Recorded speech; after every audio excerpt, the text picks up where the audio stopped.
Bismillahirrahmanirrahim. Assalamualaikum warahmatullahi wabarakatuh.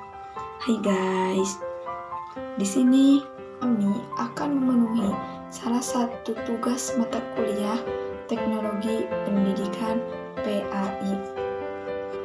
Nah, di sini kami ditugaskan untuk mempresentasikan atau menjelaskan materi mengenai memahami media pembelajaran teknologi pendidikan pada PAI. Di sini kami ingin membahas ada 8 topik yang insya Allah kami akan bahas. Yang pertama, pengertian teknologi pendidikan PAI. Yang kedua, pengertian media pembelajaran PAI. Yang ketiga, tujuan media pembelajaran PAI. Yang keempat, manfaatnya. Yang kelima, ciri-cirinya. Yang keenam, jenis-jenisnya. Yang ketujuh, pemilihan media pembelajaran yang tepat. Dan yang kedelapan, keberhasilan media pembelajaran PAI. Nah, itu 8 topik yang insya Allah kami akan bahas pada materi ini. Silahkan disimak ya. Nama saya Mawida Fitria. Di sini saya sebagai pemateri yang pertama yang insya Allah akan menjelaskan apa pengertian teknologi pembelajaran pada PAI. Yang kedua, apa media pembelajaran PAI, dan yang ketiga, apa sih tujuan media pembelajaran PAI. Langsung saja di sini saya akan menjelaskan mengenai pengertian teknologi pendidikan PAI. Istilah teknologi ini sering muncul dari bahasa Yunani, adalah teknologis. Teknologis ini berasal dari 2 kata. Yang pertama ada teknik, yang kedua ada logos. Kata teknik ini memiliki arti seni, keahlian, dan sains. Sedangkan logos memiliki arti ilmu. Jadi, menurut Guy Braitz, seorang tokoh ilmuwan mengartikan bahwasanya teknologi itu sebagai penerapan yang sistematik dari pengetahuan ilmiah dan dapat terorganisasikan pada hal-hal yang praktis. Dalam pengertian teknologi pendidikan ini terbagi menjadi dua arti. Yang pertama ada menurut arti sempit dan arti luas. Menurut arti sempit, teknologi pendidikan merupakan media pendidikan yang digunakan sebagai alat bantu dalam pendidikan supaya lebih efektif dan efisien dalam proses pembelajarannya.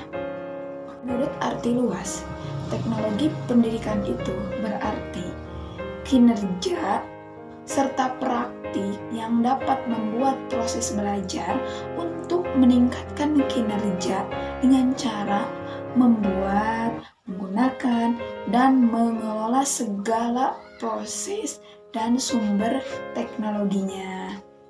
Nah, itulah arti menurut arti luas. Kemudian di sini saya akan menjelaskan mengenai pengertian media pembelajaran PAI.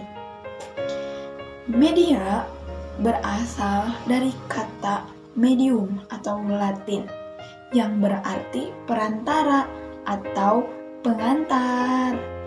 Nah, kemudian adanya media teknologi pendidikan ini kita dapat menggunakannya untuk menyalurkan pesan dari pengirim kepada penerima sehingga dapat merangsang pikiran, perasaan, perhatian, minat, dan bakat sehingga dapat terjadilah proses belajar.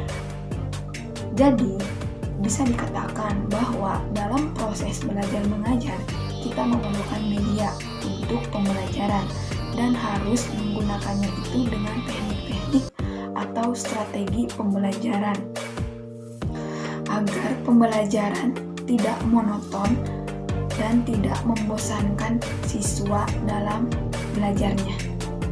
Dan yang terakhir di sini saya akan menjelaskan mengenai tujuan teknologi pendidikan.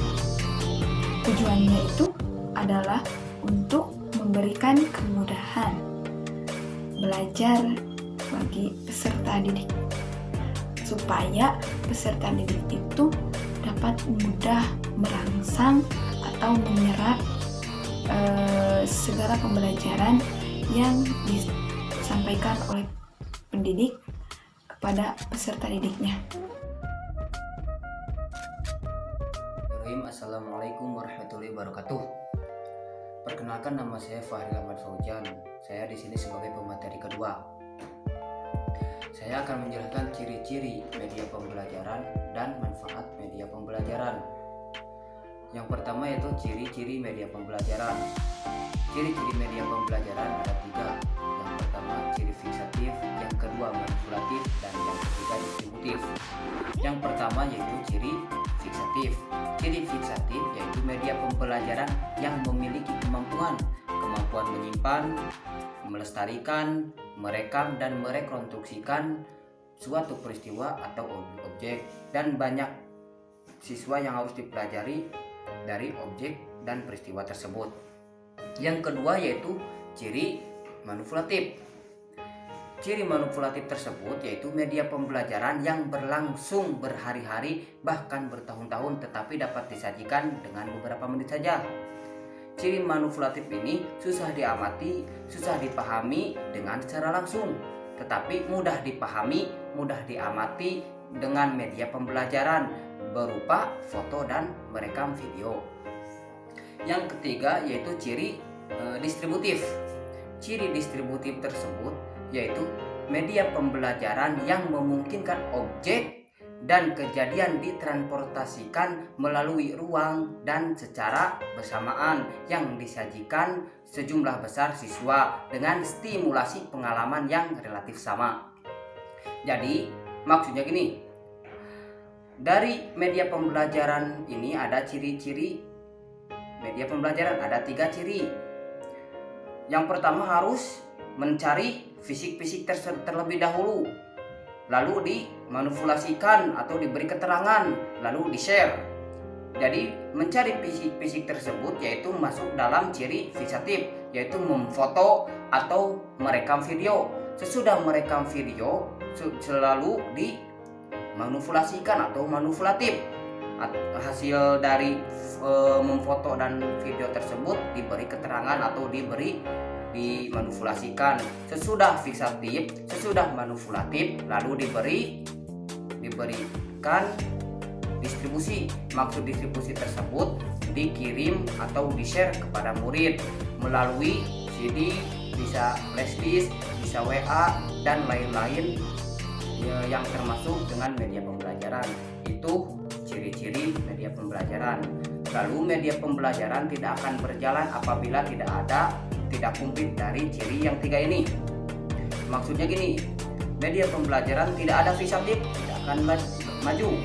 Tidak ada manipulatif, tidak akan maju. Jadi harus ada 3 ciri ini, harus selalu beriringan dan harus selalu bergandengan. Itu ciri-ciri media pembelajaran. Yang selanjutnya yaitu manfaat media pembelajaran. Ciri manfaat media pembelajaran yaitu penyeragaman materi, terus materi lebih jelas, terus pembelajaran lebih interaktif, terus meningkatkan kualitas hasil pembelajaran, efisien waktu dan tenaga. Pembelajaran dapat dilakukan dimanapun dan kapanpun, menumbuhkan sikap positif dalam pembelajaran. Pembelajaran lebih berdiskusi atau bervariasi. Terus siswa lebih banyak melakukan kegiatan belajar. Itu manfaat dari media pembelajaran. Sekian materi dari saya, mudah-mudahan dapat dimengerti. Mohon maaf apabila ada kesalahan. Bismillahirrahmanirrahim. Assalamualaikum warahmatullahi wabarakatuh. Perkenalkan, saya Kristia. Insya Allah pada kesempatan kali ini saya akan menjelaskan tentang macam-macam media pendidikan agama Islam. Nah, sebelumnya saya harap teman-teman sudah menyimak terlebih dahulu apa yang telah disampaikan oleh pemateri sebelumnya gitu. Perlu kita ketahui bahwasannya media pendidikan itu sangatlah banyak ragamnya. Dari yang mulai bersifat sederhana sampai yang bersifat canggih dan luar biasa. Dan ada juga media pendidikan yang telah ada dalam lingkungan. Maksudnya media tersebut bisa langsung digunakan dan bisa langsung dimanfaatkan. Tapi ada juga media pendidikan yang harus dirancang dengan khusus terlebih dahulu. Selanjutnya, mengenai pembahasan dari macam-macam media pembelajaran, di sini saya akan menjelaskan tentang klasifikasi dari media pembelajaran. Yuk kita simak yang pertama. Yang pertama itu ada media audio. Nah teman-teman, media ini sangat berkaitan erat dengan indera pendengar. Kenapa? Karena media ini berfungsi untuk menyalurkan suara dari sumber suara ke penerima suara. Nah contohnya itu seperti radio, telepon, tape recorder, dan sebagainya. Dan nomor 2 ada media visual. Nah teman-teman, media visual ini sangat erat kaitannya dengan indera penglihatan. Media ini juga dapat dibedakan menjadi 2. Yang pertama ada media visual diam dan yang kedua ada media visual gerak. Untuk media visual diam contohnya seperti foto, gambar, flashcard, ilustrasi, peta, dan sebagainya. Dan untuk media visual gerak contohnya gambar-gambar proyeksi bergerak seperti film bisu dan sebagainya, papan tulis, media 3 dimensi, dan sebagainya. Nah teman-teman, setelah kita mengetahui serta memahami tentang klasifikasi dari media pengajaran, oleh karena itu media pembelajaran sangatlah penting dan sangat dibutuhkan ketika kegiatan belajar berlangsung. Karena dengan media pembelajaran, seorang pendidik itu akan lebih mudah dalam menjelaskan suatu materi. Dan begitupun dengan peserta didik akan lebih mudah memahami apa yang telah gurunya sampaikan. Nah, selain itu, media pembelajaran juga sangat mempengaruhi untuk tercapainya suatu tujuan pendidikan. Nah, dengan memperhatikan media pembelajaran serta menggunakannya dengan baik dan benar, maka tujuan pembelajaran itu akan tercapai, yang menghasilkan peserta didik yang memiliki akhlak yang tinggi atau akhlak yang mulia serta memiliki pemahaman yang tinggi. Mungkin cukup sekian, mohon maaf atas kekurangannya. Terima kasih. Wassalamualaikum warahmatullahi wabarakatuh.